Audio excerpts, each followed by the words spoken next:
Buenas noches. La Academia Matritense del Notariado recibe hoy a nuestro querido compañero Leonardo Pérez Gallardo, que va a disertar sobre un tema de profunda actualidad, además, que es los desafíos de la función pública notarial al socaire del nuevo Código de las Familias de Cuba. A continuación, tiene la palabra nuestro decano honorario, José Aristónico García Sánchez, que hará su presentación. Muy bien. Buenas noches.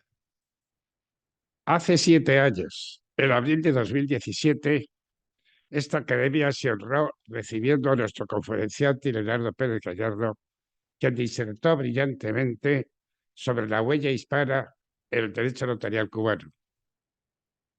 En aquella ocasión, yo recordé que en un encuentro internacional de juristas celebrado en La Habana en 1993, a los representantes españoles les sorprendió que entre los jóvenes cubanos con los que entró allí en contacto había uno de 26 años que a una edad tan temprana tenía una cabeza jurídica totalmente organizada y era conocedor y un apasionado del derecho español, hasta el punto de que por falta de medios había copiado a mano las instituciones de derecho civil de Díaz Picazo.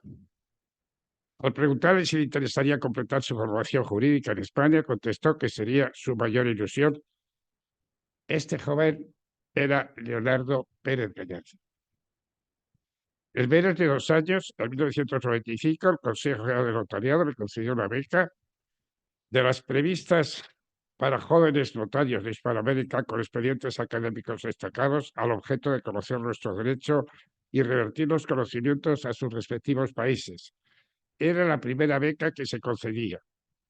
Y la integración de Leonardo en nuestro mundo jurídico y notarial fue tal que 4 meses después se le prorrogó a 8 y se repitió en los años 2000, 2004 y 2009. Aquí entró en contacto con los más importantes juristas españoles. Su tesis doctoral se la dirigió el mismo Juan de Valle de Guetisano. Este joven notario se convirtió en uno de los profesores más importantes de Derecho en la Universidad de La Habana.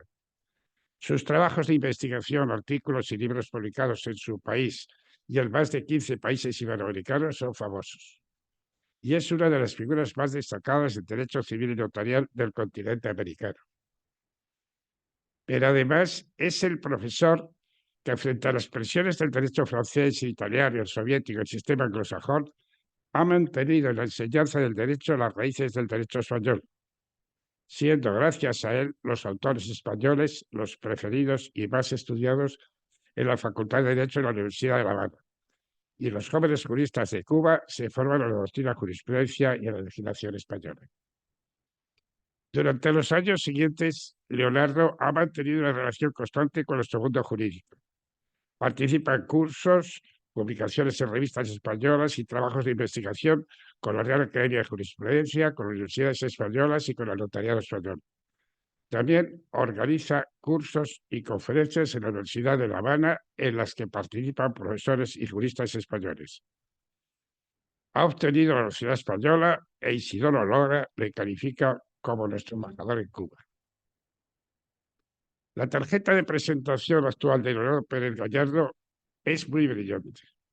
Además de notario, es profesor titular de Derecho Civil en la Universidad de La Habana, presidente de la Sociedad Cubana de Derecho Civil y de Familia, miembro del número de la Sociedad de Derecho Procesal, catedrático de la Academia Notarial Americana de la Unión Internacional de Notariado, presidente del Consejo Editorial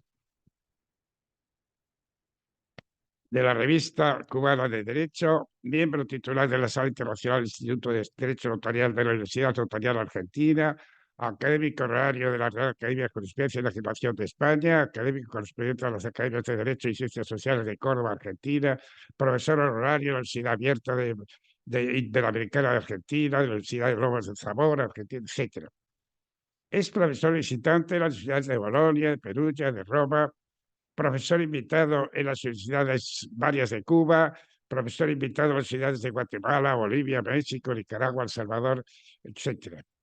Es doctor honoris causa en Ciencias Sociales y Humanísticas por la Universidad de Pinar del Río.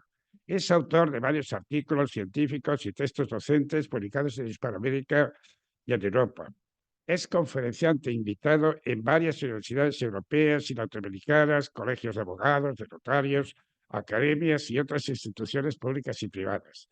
Es ponente en numerosas jornadas, seminarios, talleres y congresos nacionales e internacionales en Cuba y en prácticamente todos los países de Sudamérica y de Europa.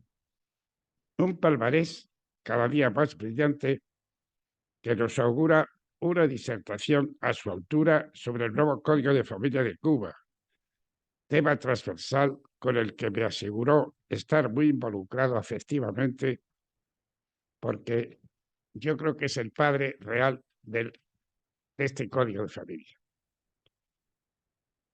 Y tiene la sorprendente novedad mundial de conferir al notario, por encima y además del control de legalidad, por supuesto, el control de equidad de los pactos, es decir, el control del equilibrio entre el orden público familiar o responsabilidad y la autonomía o libertad, y en el fondo trata de impedir el quebranto de principios éticos o morales, además de las legales. Tiene la palabra, ¿verdad? Buenas noches. Agradezco ante todo la formal invitación que me han cursado el presidente del Consejo General del Notariado Español, don José Ángel Martínez Sanchís, y don José Aristónico, que es alma también, decano honorario del Colegio Notario de Madrid. Para cualquier profesor hispanoamericano y cualquier notario, estar aquí en este lugar es motivo de la mayor significación desde el punto de vista moral, afectivo, técnico, jurídico, por las personas que han pasado por aquí y por aquellos que construyeron científicamente el derecho notarial. Por lo tanto, mi gratitud es inmensa. Esta conferencia la dedico, ya que hablo del derecho de las familias, para alguien que ha sido como mi padre afectivo por haberme abierto las puertas al mundo, y que es sin dudas mi guía y mi faro. Pues nada mejor y nadie más que don Isidoro Lora Tamayo y Rodríguez. Y también dedico esta conferencia a dos profesoras de Derecho de Familia de la Universidad de La Habana, que junto conmigo pues creyeron en la utopía de construir un nuevo código de las familias. La doctora Yamila González Ferrer y la doctora Ana María Álvarez Tavío y Albo. Los desafíos de la función pública notarial al socaire del nuevo Código de las Familias de Cuba. Derecho familiar y notariado, su expresión en el Código de las Familias. La aprobación en referéndum popular el 25 de septiembre del 2022 de un nuevo código corpus regulador del derecho de las familias puede catalogarse como uno de los acontecimientos históricos de mayor trascendencia en lo que va del siglo XXI en Cuba. Y cuando se hace referencia a su carácter de acontecimiento histórico, en modo alguno se circunscribe al campo del derecho. Su aprobación ha sido, sin temor a equivocarme, un hecho de connotación ineludible en la historia patria. Si se vuelve la mirada hacia el pasado, no se puede olvidar que en Cuba las normas familiares estuvieron contenidas en el Código Civil Español de 1889, que se hace extensivo a la isla por el Real Decreto de 31 de julio de ese año y que entra en vigor el 5 de noviembre de 1889. Ese código estuvo vigente en el país durante 99 años. El 12 de abril de 1988 se aprueba la ley número 59, que es la que contiene el vigente Código Civil. No obstante, el derecho familiar cubano, siguiendo los derroteros de algunos países, tanto de Latinoamérica como de países de Europa del Este, cobró autonomía normativa con la promulgación el 14 de febrero de 1975, el día de San Valentín, del Código de Familia que entra en vigor el 8 de marzo de ese propio año, y que si bien se apartó de la filosofía que informaban las normas familiares contenidas en el Código Civil Español, tuvo su indudable impronta, aunque dicho cuerpo normativo abrevó más en las corrientes doctrinarias que apostaban por una mayor intervención del Estado en la familia y que desde Italia abanderaba el gran maestro boloñés Antonio Chicu. Este código dio al traste con la posibilidad de pactar el régimen económico del matrimonio, impuso una concepción matrimonialista extrema a tal punto que silenció la posibilidad de optar por la unión de hecho, convirtiendo por imperio legal el reconocimiento judicial de la unión de hecho en matrimonio. El código llega incluso a reconocerle efectos ex tunc, de manera tal que lo que un día fue unión de hecho, tras la formalización del matrimonio y la expansión de sus efectos hacia el pasado, devenía en matrimonio desde la propia fecha de constitución de la unión. De manera que llevaba a convertir con inmediatez la oruga en mariposa, pasando por alto la autonomía privada de la pareja y el consentimiento matrimonial. Todo ello es cierto que era con el noble propósito de regularizar el estatuto de las parejas que no habían apostado por el matrimonio y sí, por el contrario, por la unión de hecho.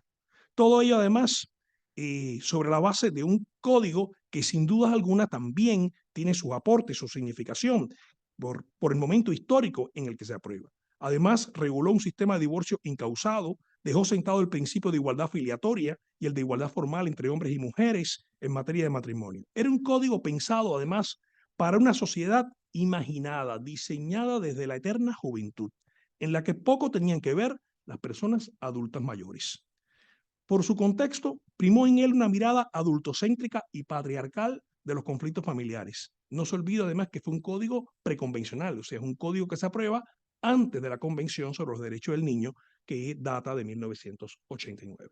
No obstante, con sus luces y sombras, el Código de Familia del 75 fue un cuerpo normativo disruptivo para su época e irradió hacia la legislación futura en materia de derecho familiar, y en él se inspiraron códigos familiares como el Código de Familia de El Salvador, el Código de Familia de Panamá y posteriormente, en el año 2014, el de Nicaragua. Sin embargo, el devenir de la sociedad cubana, a partir incluso de finales de la década de los 80 del siglo pasado, hizo pensar en la necesidad de gestar una reforma que inicialmente se concibió como una reforma parcial del Código. Los resultados de investigaciones multidisciplinarias, principalmente desde la sociología y la psicología, así como desde la práctica jurídica, que ya venía reconociendo una serie de problemáticas familiares que no tenían causa sustantivo y no tenían una solución en el Código de Familia del 75. En este orden, hago un especial hincapié en los cambios en la estructura sociodemográfica de Cuba. Cuba es hoy el país más envejecido de América, y las deudas que además se había contraído con los tratados internacionales de derechos humanos aprobados, como la recepción en el derecho interno de la Convención sobre los Derechos del Niño, la Convención sobre la eliminación de todas las formas de discriminación contra la mujer y la Convención sobre los derechos de las personas con discapacidad. Ahora bien, no cabe duda que de todos los catalizadores, el más importante de cuantos he mencionado y que abrió las puertas a un derecho familiar más inclusivo, fue la aprobación en el año 2019 de la nueva Constitución de la República.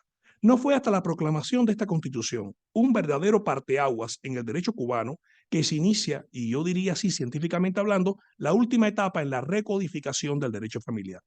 El proceso para la redacción del código respondió al mandato constitucional contenido expresamente en una disposición transitoria. O sea, la disposición transitoria oncena o 11ª estableció que en el plazo de 2 años se aprobaría una comisión que estudiaría la reforma del Código de las Familias, ello como consecuencia de un artículo contenido en el proyecto de constitución que definía el matrimonio como una unión entre 2 personas. La aprobación del nuevo Código de la Familia se convirtió desde un inicio en una necesidad sentida y soñada. Lograr el justo equilibrio entre el proyecto de vida de cada persona, a partir de la autonomía y el libre desarrollo de la personalidad, y el proyecto de vida familiar en común, fue uno de los cometidos emprendidos por el nuevo Código. Se ha tratado de lograr normas concebidas con un profundo sentido ético, con vocación de pluralidad, desde perfiles cada vez más inclusivos. Para ello fue necesario erigir un código, como ya se ha dicho, desde los afectos. Algunos le catalogan el código de los afectos o el código de la felicidad, porque el código recoge en su artículo 3 como uno de los principios la búsqueda de la felicidad. Sobre la base del respeto a la diferencia y la visibilización de los derechos humanos de los sectores más vulnerables en el orden familiar. No hay duda que el derecho de las familias no debe proponer garantizar los derechos a todas las personas, cualquiera sea la estructura o forma de organización por la que cada persona arriesga, apuesta en su proyecto de vida. Eso lo establece el artículo 1, apartado 1. De modo que sean preservados los valores Y estos valores están enunciados en el apartado 2 de este artículo: el respeto mutuo, la lealtad, la solidaridad, la asistencia recíproca, así como, y de nuevo, el afecto entre sus miembros, para que no deje de ser la familia una entidad moral, reconocida así, de naturaleza plural, que posee un único objetivo. El gran objetivo de la familia es hacer felices a aquellos que la componen. Se trató de diseñar un cuerpo normativo a la medida de la sociedad cubana de estos tiempos, una norma que reflejara el atlas de la geografía sociofamiliar cubana, en la que tuvieran cabida el reconocimiento de los derechos de los distintos actores familiares. Desde sus ciernes, el legislador se afanó en construir un derecho de las familias no solo con salida o protección de los derechos en el ámbito procesal, sino también en el ámbito notarial. Diría que la atribución de competencias en materia de derecho familiar es simétricamente igual en el ámbito de actuación judicial y en el ámbito de actuación notarial. Y esto marca la diferencia del nuevo Código de las Familias del 22 de Cuba frente a el Código de las Familias y del Proceso Familiar de Bolivia del 2014, el Código de la Familia de Nicaragua del 2014, y nada más y nada menos que uno de los principales, o una de las principales fuentes de inspiración.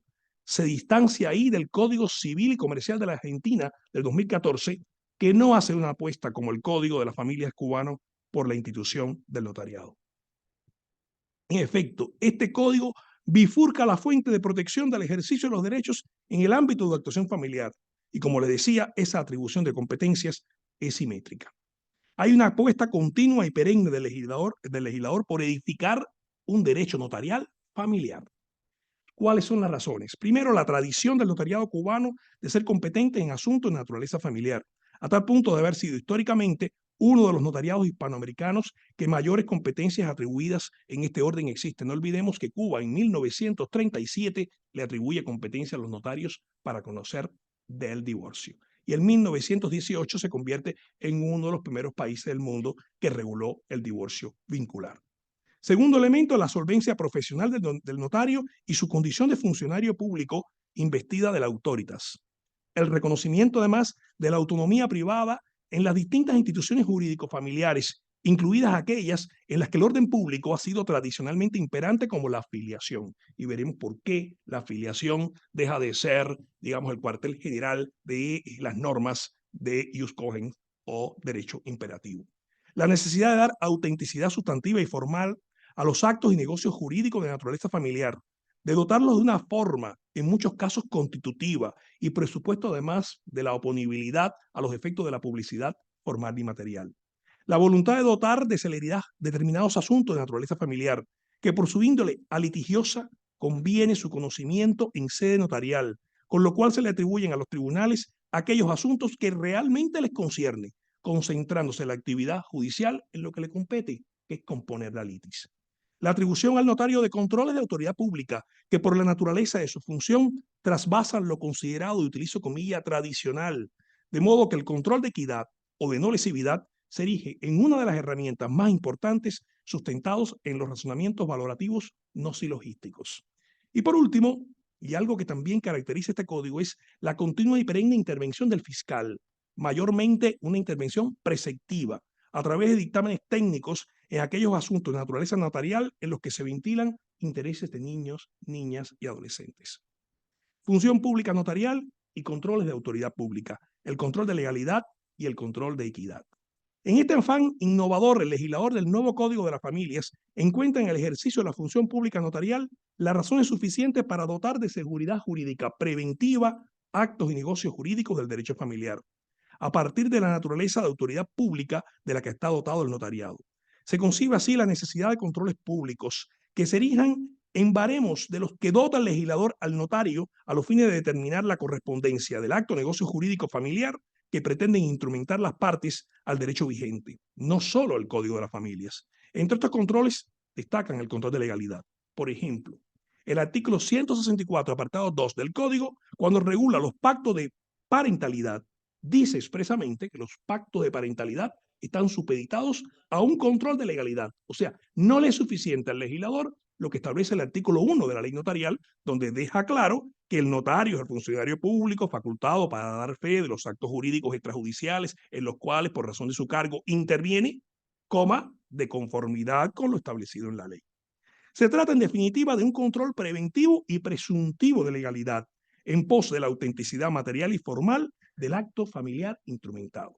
Como expresa Laura Tamayo y Rodríguez, y cito, negar que el notario está obligado a controlar la legalidad es negar algo esencial en el ser de la profesión notarial, porque al buen decir de Seda Hermosín está inserto en el ADN del notario moderno, íncito en la función notarial, anudado a su entraña. Control que tiene dos dimensiones, y en esto el derecho notarial español pues, ha dado clases magistrales. Una positiva, que supone la asistencia y guía del notario de quienes requieren su servicio, encauzándoles por el camino del derecho hacia el logro de sus fines, ajustando esas declaraciones de voluntad al torrente normativo, esculpiéndola a tono con las normas vigentes, adaptándola a los requerimientos que el derecho exige para que cause efectos jurídicos. Compete al notario moldear esas declaraciones negociables de voluntad, darle forma legal, verterles en el Jordán jurídico y con ello darle un viso de legalidad. La función adecuadora del negocio o acto jurídico de la que tantas veces hace referencia Rodríguez Adrado a la ley es una de las más significativas que se proyecta.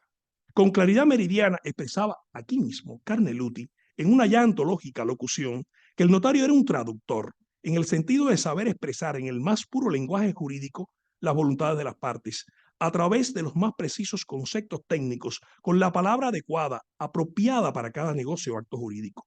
Compete al notario la calificación del hecho, del negocio, del acto que instrumenta, la calificación del tipo instrumental que le va a servir de soporte. Igualmente, en esa labor, no solo le es dable ese control positivo, sino también su antítesis, el control negativo, el control de rechazo, de negación, abstención del ejercicio de la función pública que ejerce cuando los interesados contravienen el derecho vigente. Y no solo la norma escrita, sino también los principios generales del derecho. Otra vez, Rodríguez Adrado expresaba que esta denegación de la fe pública notarial no solo puede venir sustentada por un quebranto del ordenamiento jurídico, sino cuando se quebrantan los principios generales y los principios éticos y morales.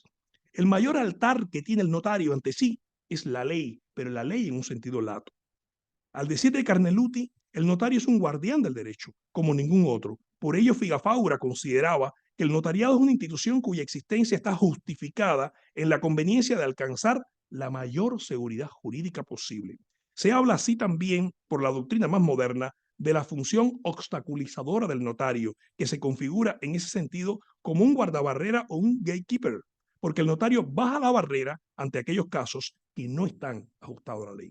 Ahora, más allá del control de legalidad, el Código de las Familias, que sigue en este orden la normativa precedente, que fue el Decreto Ley 154 del año 94, establece también el control de equidad, a cuyo tenor la función pública notarial se desplaza más allá de la comprobación del cumplimiento de los requisitos de ley para el bautizo notarial del acto o negocio jurídico. Como explican una vez más Laura Tamayo y Pérez Ramos, en ocasión de la entrada en vigor de la ley de la jurisdicción voluntaria que dio luz verde a las separaciones y divorcio ante notario en España, y cito, el notario pasa a resolver cuestiones que hasta ese momento eran propias de los jueces, desarrollando algo más que el control de legalidad, al dirimir y declarar en ciertos casos sobre ciertas situaciones jurídicas.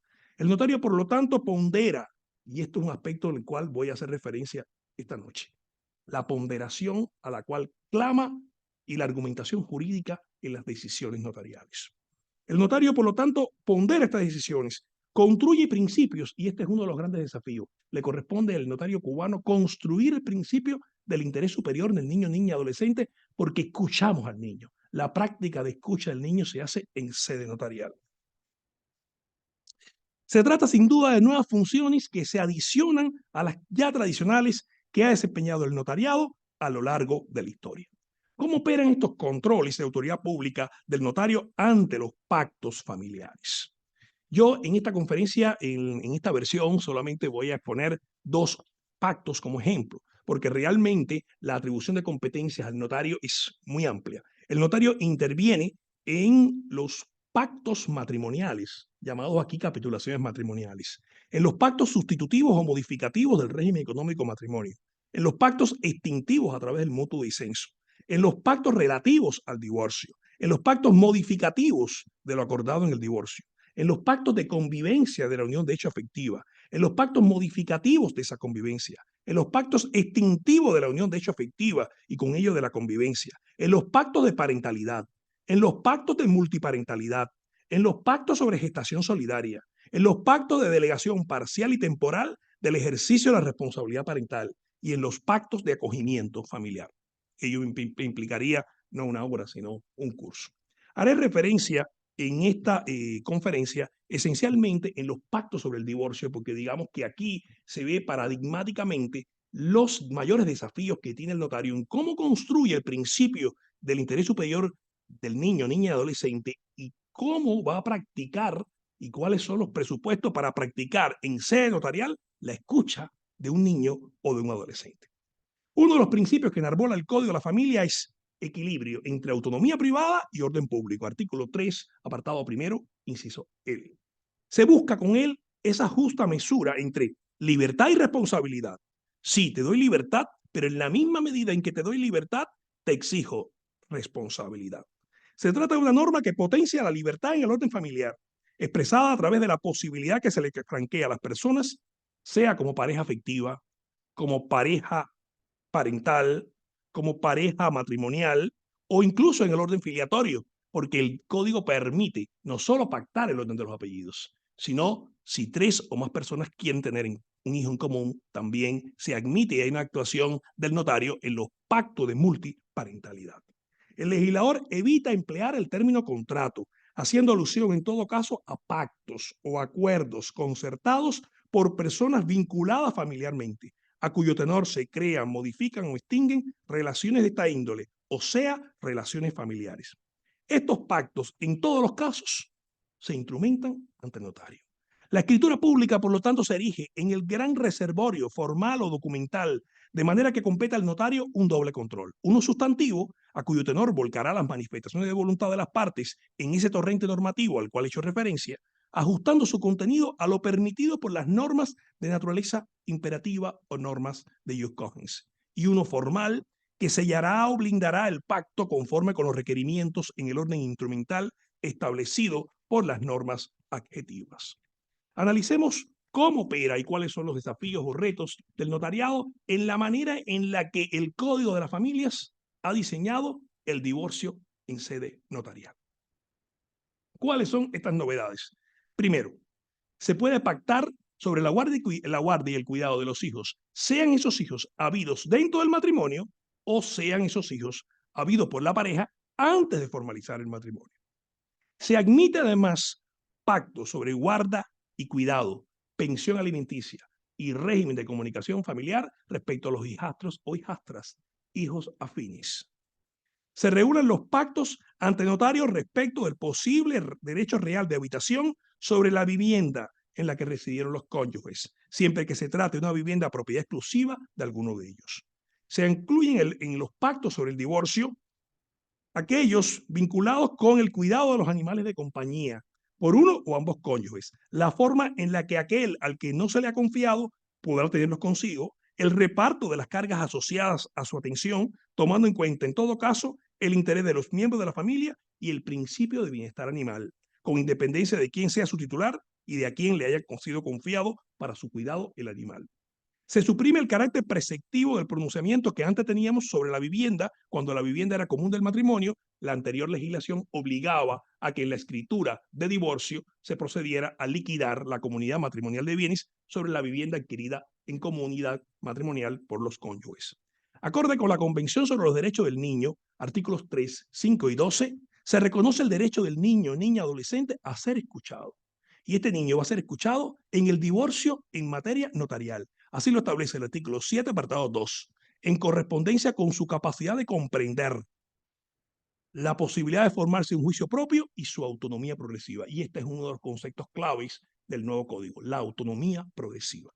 Se refuerzan además las garantías legales en el caso de divorcio con hijos o hijas menores de edad, con la intervención preceptiva del fiscal a través de un dictamen. Este último dictamen vincula al notario. Si el divorcio se sustancia en la vía notarial, los cónyuges instrumentan sus acuerdos a través de pactos. Estos pactos se van a volcar en una escritura pública, pero se van a poder volcar en una escritura pública si superan el control de legalidad y superan el control de equidad. De ahí la alerta del artículo 295 del Código de las Familias, relativa, por ejemplo, a la apreciación por el notario de la equidad y de los principios generales en materia familiar. A tal fin, el apartado 1 de este artículo prevé, y cito, si los pactos propuestos se ajustan a la equidad y son coherentes con los principios que en materia familiar establece el ordenamiento jurídico cubano y las normas de derecho internacional que sean de aplicación, siempre que éstas resulten compatibles con los derechos reconocidos en la Constitución de la República de Cuba. Esto nos pone a pensar, algo que hace mucho tiempo se viene estudiando, es si el notario como autoridad pública puede ejercer un control difuso de convencionalidad. Tales controles, tanto el de legalidad como el de equidad, no son sino controles de autoridad. En tanto no hay una degradación del control estatal sobre el vínculo matrimonial que se rompe a causa del divorcio. La manera de dibujar los pactos en el divorcio no es tan flexible como pueden ser los pactos de un contrato de compraventa.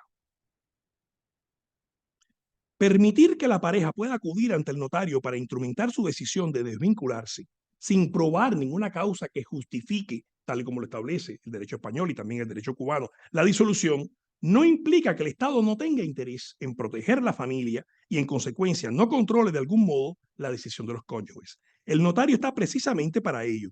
No se trata de una transformación copernicana del divorcio, sino de encauzarlo por las vías que más se atengan a su propia naturaleza conforme con los reclamos sociales. Llama la atención las garantías con las que el legislador del Código de la Familia refuerza la sustanciación del procedimiento de divorcio entre notarios en los supuestos en los que la pareja tiene niños, hijos menores de edad, o siendo mayores de edad, estos están en situación de discapacidad con nombramiento o designación de apoyo intenso con facultades de representación.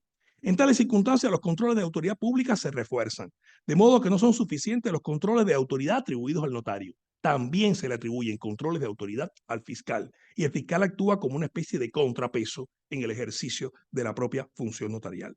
Se buscan pesos y contrapesos en la tramitación de dichas actas a través de la intervención del fiscal como dictaminante, o sea, contralor del cumplimiento del principio de legalidad.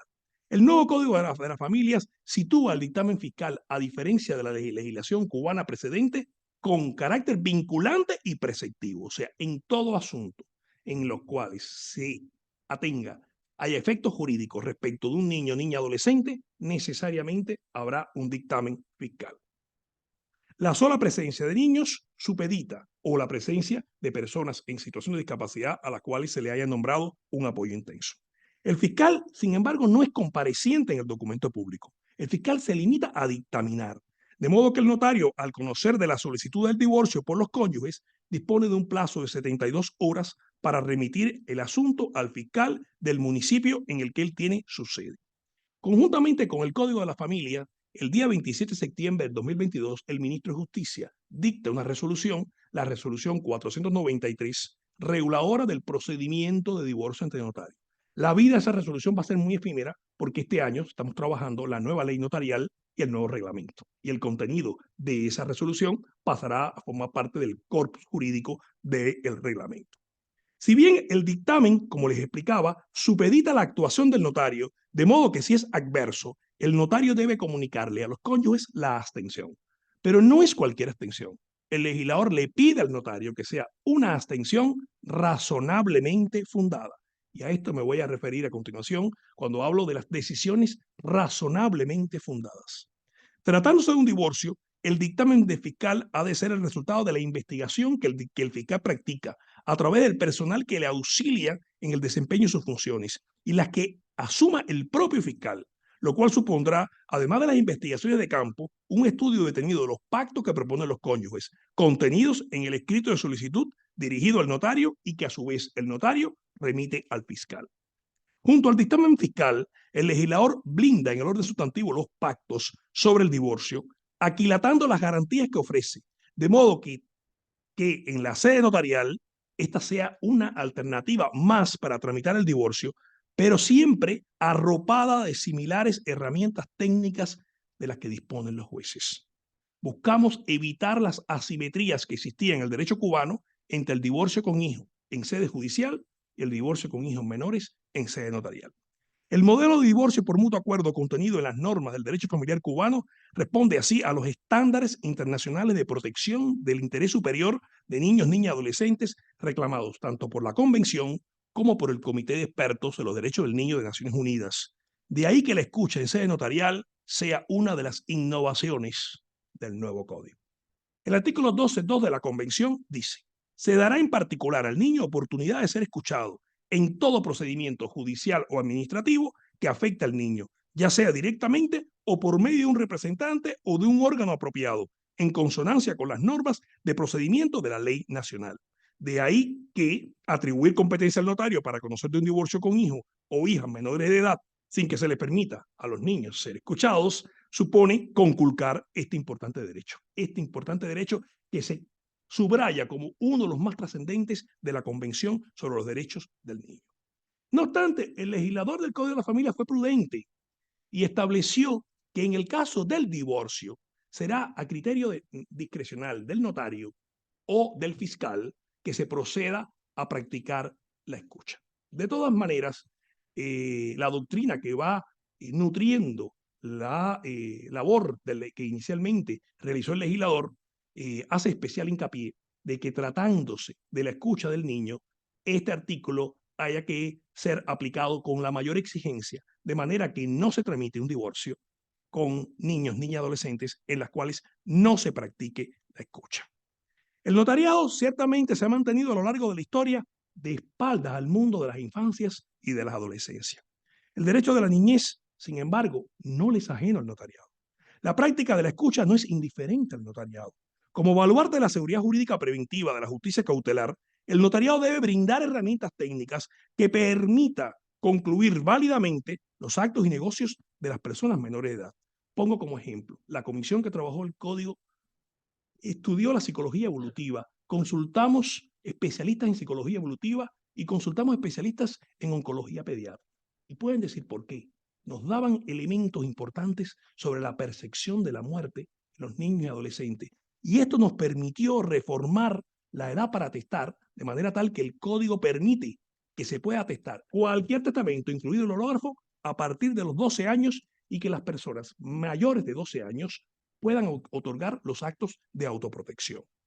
La escucha, por su parte, exige del notario la autorización de un acta de presencia, que será autorizada de oficio, en la que se constate la manera en la que el equipo multidisciplinario, esencialmente formado por asistentes sociales, psicólogos especializados en psicología infantojuvenil, constate la manera en que el equipo practica la exploración. No es lo mismo explorar un niño de la primera infancia que explorar a un adolescente o explorar un niño en edad escolarizada. En algunos casos ya hay una comunicación, un diálogo.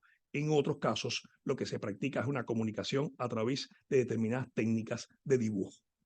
Por lo tanto, el legislador debió establecer, y así lo hizo, cautelas especiales sobre cómo practicar la escucha de un niño, niña, adolescente fuera del ámbito notarial. Confieso que no tuvimos herramientas de derecho comparado porque ninguno de los países del continente hispanoamericano establece la posibilidad de que la escucha se practique en sede notarial.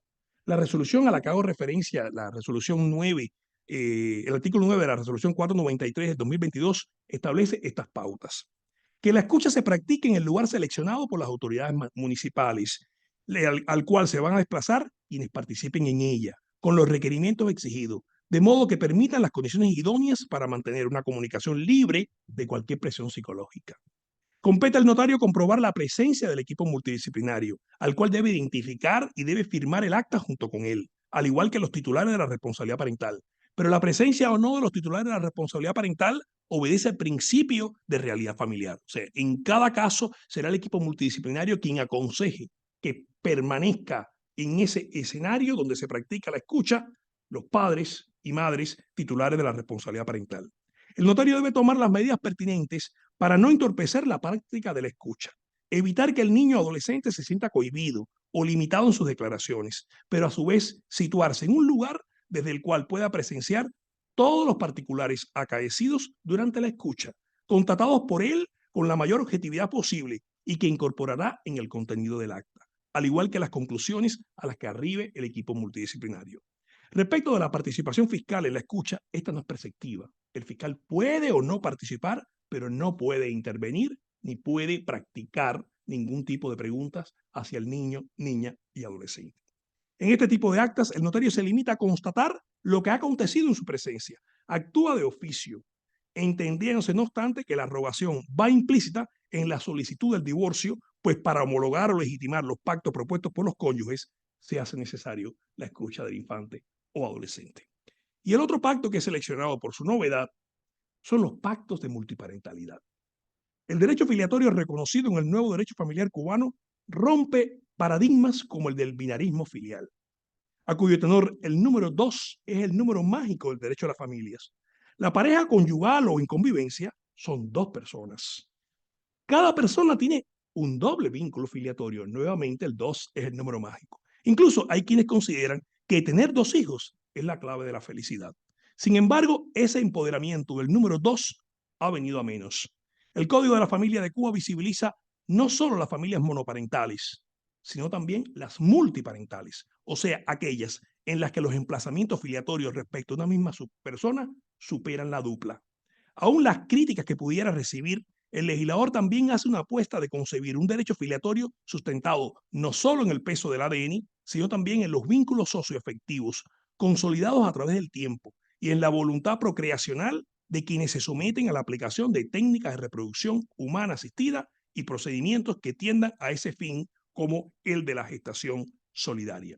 El derecho de las familias que hoy emerge, reflejo de las dinámicas sociofamiliares al socaire de los nuevos tiempos, se impone proyectar en las normas jurídicas el estatuto de las nuevas constelaciones familiares, entre las cuales se sitúan las familias multiparentales.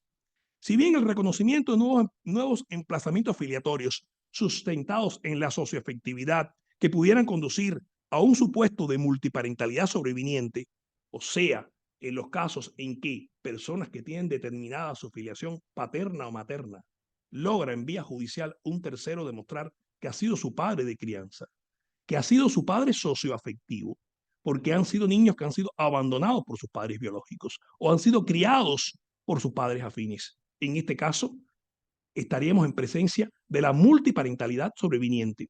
Y algunos autores, fundamentalmente psicólogos, dicen que esto es superar el síndrome de Sofía. Recordemos La decisión de Sofía, la famosa película que lleva a Meryl Streep a uno de sus más preciados Oscars.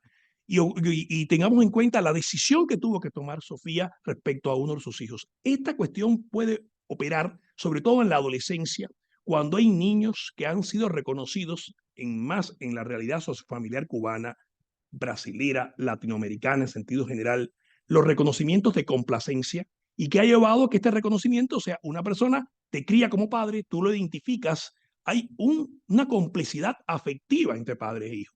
Y cuando llega a los 14 o 15 años, reaparece o aparece en escena el padre biológico. El adolescente tiene que tomar una decisión.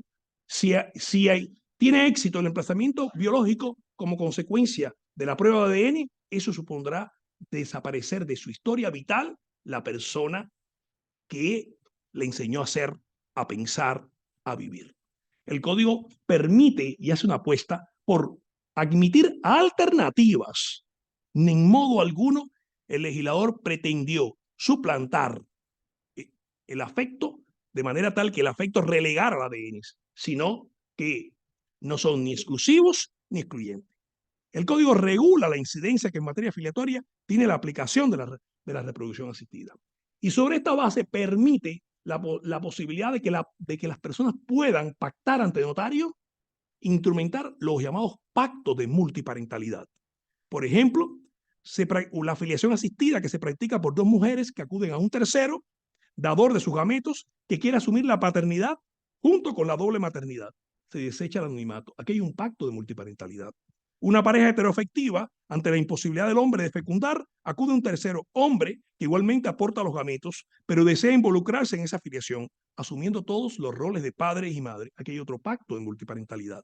Una pareja heteroafectiva, ante la imposibilidad de la mujer de procrear, acude a una tercera persona, también para que aporte tan solo el óvulo que le permita a la primera llevar a buen fin el embarazo. Aquí también hay la posibilidad del pacto de multiparentalidad. Y es verdaderamente un reto del notario la manera de esculpir y de realizar los controles de legalidad y el control de equidad cuando se pretenda por 3 o más personas. Téngase en cuenta de que si la tercera persona es de estado conyugal casada o tiene instrumentada una unión de hecho efectiva, en principio ese pacto de multiparentalidad no la afecta. Pero si la persona también se quiere sumar, pues el legislador permite un pacto de multiparentalidad de 4 personas.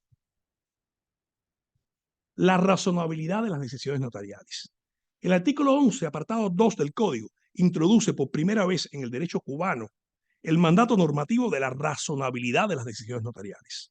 La razonabilidad ha sido definida de manera muy eficaz como la lógica de los valores, que rechaza cualquier tipo de descripción normativa, formalista, abstracta, rígida, y por eso cierta y de aplicación controlable.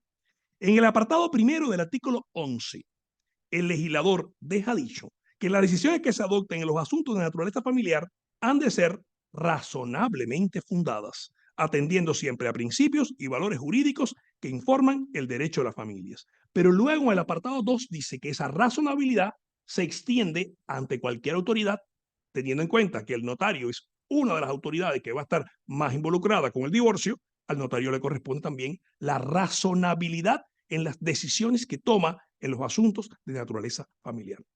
La toma de decisiones no es exclusiva de jueces.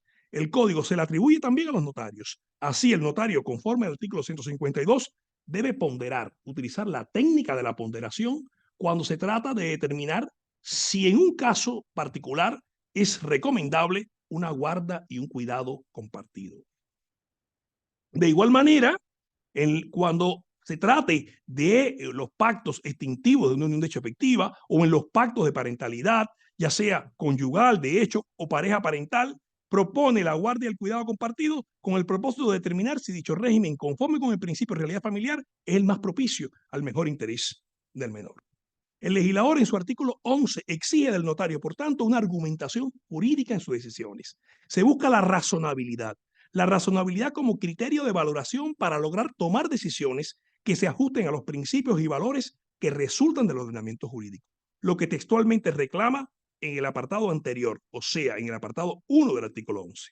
El legislador entonces inicia una brecha que ha de continuarse ahora con la reforma de la ley notarial y el reglamento.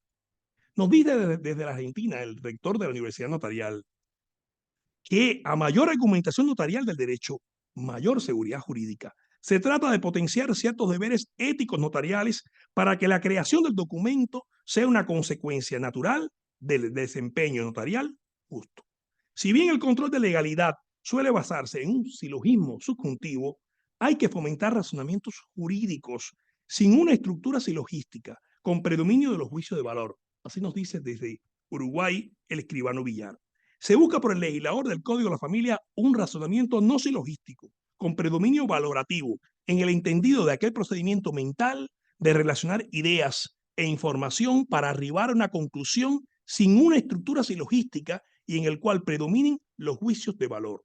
Así, por ejemplo, cuando el notario debe homologar o aprobar pactos en materia de derecho familiar, conforme con el principio del interés superior, el razonamiento que ha de usar no es silogístico, es un razonamiento con predominio valorativo y lo remite el legislador al artículo 7. Sin dudas, como apuntara Valle de Goitisolo, el sentido del derecho o sentido de lo justo se funda en un sentimiento de justicia que se halla innato en el hombre, aunque siempre es educable, pero este sentimiento debe someterse a aquello que nos dicta la razón, atendiendo a todas las circunstancias objetivas de cada caso. Respecto a la ponderación notarial, me permito dar 2 ideas. La ponderación notarial también es una técnica que utiliza el legislador tomada del derecho constitucional. Cabe acotar además que el legislador la emplea en el artículo 152. Al decir del profesor Alejandro González Monzón, estos principios rectores de las diferentes ramas del derecho en su sistemática aportan coherencia al ordenamiento jurídico, constituyen garantía de seguridad jurídica a la par que potencian la generación de estándares superiores de racionalidad jurídica. Si bien este artículo al cual hago referencia, que es el 152, atañe a reglas, las reglas conectan con los principios enunciados en el artículo 3 y los principios se sustentan en la dignidad como valor supremo reconocido en el artículo 40 de la Constitución. Sin duda constituye un tremendo desafío para el notario y en consecuencia un allanamiento en la función pública notarial. Como dijera el maestro Valle de Goitisolo, Si en Grecia y en Roma los antiguos oráculos eran los mediadores entre los dioses y los hombres, el notario de tipo latino es el mediador más íntimo entre la justicia y los hombres cuando los hombres quieren ponerse de acuerdo con arreglo a ella. O sea, se afinca en el derecho notarial la justicia cautelar, con especial énfasis en los asuntos familiares. Con la ponderación notarial en sede de guarda y cuidado compartido, el legislador con precisión técnica establece un catálogo de máximas a considerar frente a las disímiles circunstancias de cada caso a los fines de lograr la satisfacción integral del principio del interés superior. Y por último, la aplicación notarial de la equidad y de los principios por el notario. De todo lo que he explicado, es sin duda atribuible al notario la aplicación de la equidad por imperio de las normas contenidas en el propio código. La equidad se erige en una fórmula que viabiliza ponderación por un lado y argumentación jurídica, o sea, razonabilidad por el otro, de la cual el código clama del notario. El legislador una y otra vez exige de los jueces, pero también de los notarios, soluciones informadas por la equidad. Como defiende con vehemencia Laura Tamayo, la equidad no supone un juicio subjetivo, individual o arbitrario, o sea, su determinación no puede hacerse en base a un sentimentalismo jurídico. La equidad es una fórmula que emplea el legislador para que se erija en una herramienta del notario como autoridad pública a modo de control, como ya he explicado. Herramienta útil en la aplicación e interpretación del derecho. La equidad y la principiología en sede de decisiones notariales, es decir, que el sentido de lo justo, que es la base de la equidad, debe estar debidamente razonado o debidamente justificado. En fin, al decir del connotado civilista colombiano Jaramillo y Jaramillo, equidad, razonabilidad, buena fe, rectamente entendidas y escindidas, harán parte de esa amplia, y utilizo comillas, caja de herramientas de la cual dispone la autoridad competente para adoptar la solución más justa y acorde con la realidad y que de ese modo, en lo posible, su arbitrio no se torne arbitrario. Fin. A modo de epítome. Restan solo 2 años para que termine el primer cuarto de este siglo XXI. Tempus fugit, como dice la locución latina, al parecer derivada de un verso de las Geórgicas del poeta Virgilio. El vertiginoso discurrir del tiempo nos hace pensar y reflexionar hacia dónde vamos, qué ha acontecido en lo que va de siglo y cómo debemos encarar el advenimiento casi ya muy cercano del segundo cuarto de este siglo. Tras ese fugaz paso del tiempo, el derecho también evolucionó y con ello los resortes o pilastras en los que se sustenta la seguridad jurídica de un Estado. Si miramos hacia atrás, siempre con nostalgia, podemos advertir que con la llegada de este tercer milenio estamos transitando en unos países con más premura que en otros hacia una sociedad de la información, en la que los medios analógicos poco a poco son desplazados por los digitales, soportados por una tecnología que cada vez apunta más a su perfección y que remueve las bases tradicionales de las instituciones jurídicas, eso sí, sin perder la esencia. Pero en la misma medida en que se transforma la manera de ser, pensar y vivir en la sociedad contemporánea, incorporándose a esa realización personal y familiar, el ciberespacio, las redes sociales, la inteligencia artificial, han operado también cambios, yo diría, mucho más terrenales, que atañen a la estructura sociodemográfica de la población, con especial incidencia en la familia.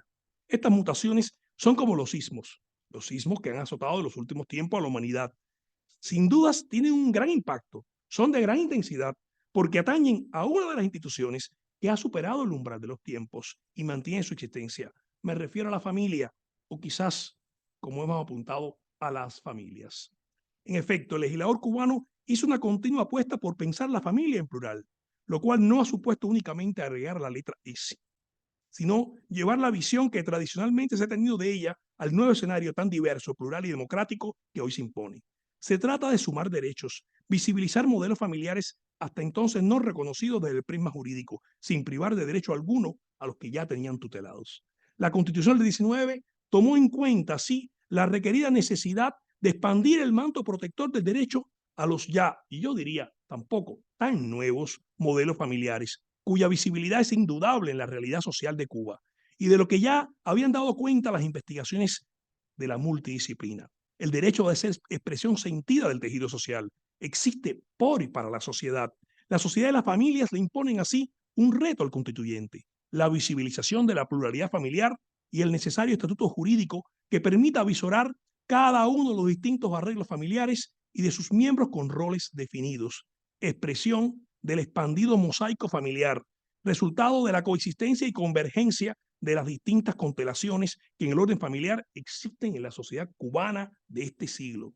Una sociedad cada vez más heterogénea, transnacional, divorcista, consensualista, con empoderamiento femenino, bajo índice de fecundidad y también con una tendencia galopante al envejecimiento. Este envite del legislador por la pluralidad, la inclusión, atento a la necesidad de potenciar en el derecho familiar cubano la autonomía privada en justo equilibrio con la responsabilidad, la solidaridad y el orden público, ha llevado también de la mano a la llamada contractualización de ese sector del ordenamiento jurídico tradicionalmente ajeno, impoluto a la autonomía privada. Busca el legislador con afán que la balanza no se incline ni hacia el orden público ni hacia la autonomía privada. El plexo axiológico informador del Código lleva también a la necesidad de erigir controles de autoridad que no solo adecuen los actos y negocios jurídicos familiares a la norma imperativa, sino también a la equidad.